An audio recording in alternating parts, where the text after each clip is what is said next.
ขี่รถบ่เราขึ้นรถเอาขึ้นก่อนเนี่ยมากับเฮียเพิ่นนี่แหละ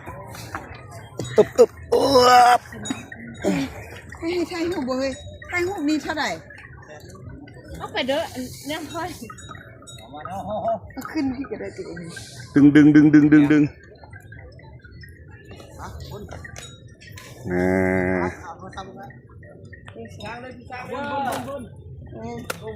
จ็ดเพาะมือเดียว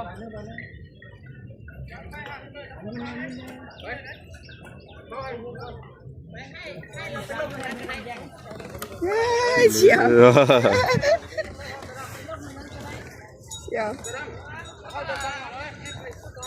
มันบ่เห็นแล้วขี่บ่เห็นมันนั่นเหรอสิกลับมื้อใดนี่อ้ายกลับมื้อนี้เลยรถมาฮับแล้วนะรถคันนึงได้จักตู้ได้5-6 ตู้7 ตู้บ่ว่าโอ้ขึ้นน้ำกันก็ได้เนาะเจ้านี่อยู่ไสนี่อยู่โรงพยาบาลอยู่แถวใดโรงพยาบาลอยู่บ้านแอนสวรรค์แต่สร้างอยู่เมืองทงเราไปเฮ็ดเวียกโรงพยาบาลเอามันคนสร้างไปคือสร้างกินสร้างให้เองบ่นี่บ่แม่นควรกินเงินเดือนเอาเดือนนึงหลายปานใดนี่3 ล้านแต่ว่าเงินอันที่ว่านี่แล้วมันพวกเจ้าบ่ได้ว่ะบ่ได้แต่เจ้าของเพิ่นแหละแต่กันอยู่รีสอร์ทเพิ่นแต่เงินทิพย์รายกว่าเงินเดือนแท้แล้วแต่ว่ามาอยู่นี่บ่ได้ขึ้นได้ก็ท้องหมดสมมุติว่าแล้วงานสร้างนี่แล้วเจ้าสิไปไสนี่ไปเฮ็ดเวียกแหละเฮ็ดอยู่โรงพยาบาลขอยักเพิ่นกันตื่นเต้นจะได้กลับบ้านเนาะดีใจที่ได้กลับบ้านมานี่เพิ่นก็ฮู้คือกันแหละบ่อย่าเฮ็ดจับซื่อเป็นยังที่พาได้ที่เรียนไปล่ะอันนี้ไหนแม่ลูกปกอันนี้นี่ผู้นี้แล้วว่าอัน40ปลายปีนี่เดี๋ยวอันนั้นว่าลูกเราค่ะผู้อันยังเสื้อนี่เสื้ออันนี้อุ่นลูกใหญ่กว่าแม่ครับแม่สูงกว่าแม่เลยนึงสูงกว่าแม่ตัวผู้อ่ะตัวแม่ได้ละพอละไปอันนั้นลงเลยก็ได้มีบุญละยูแซ่ก่อนจะยูแซ่ก่อนขม้วนหมดละไอ้พี่เอาตักพงน้ำเลยนะ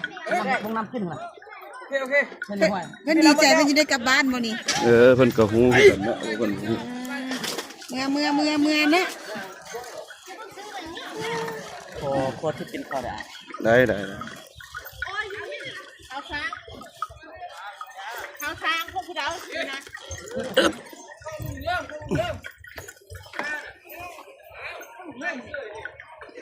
ได้มีปวดแดกอยู่เพิ่นจัก50,000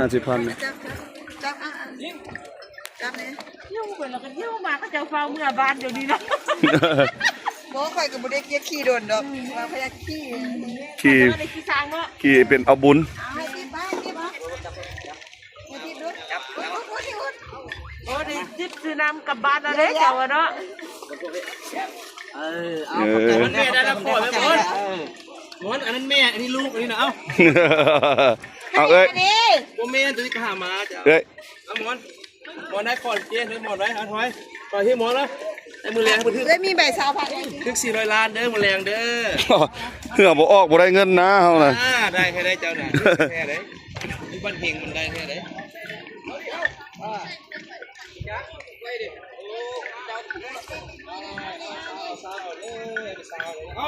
เอาเฮ้ยหมอนเอาจับหมอนเป็นแม่ลูกของมันลูกนี้จะไปแต่ที่รู้กันแล้วค่อยน่ะใช่เด้อเฮ้ยขึ้นกับบ่เห็นแม่ลงเฮ้ย